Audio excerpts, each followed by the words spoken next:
hi hello नमस्कार welcome कर बुलबुल fish रज आज आम गाँ पुठे माछ धरा हो तो आम गाँ लोक सब देखु केमी सब पशिक धर माछ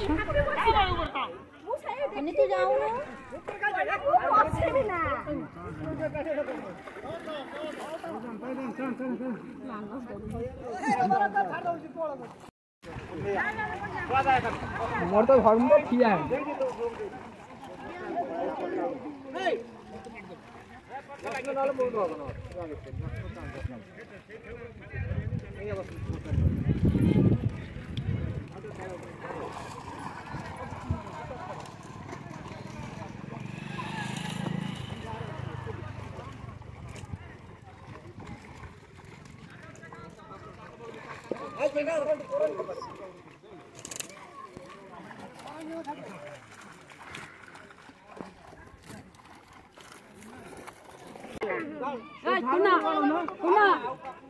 करंडी बात पुनः करंडी बात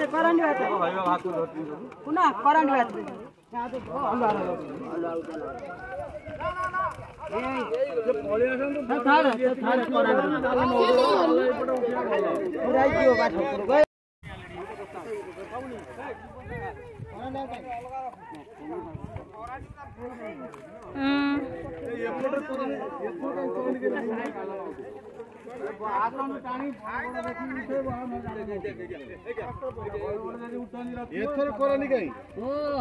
बहुत कम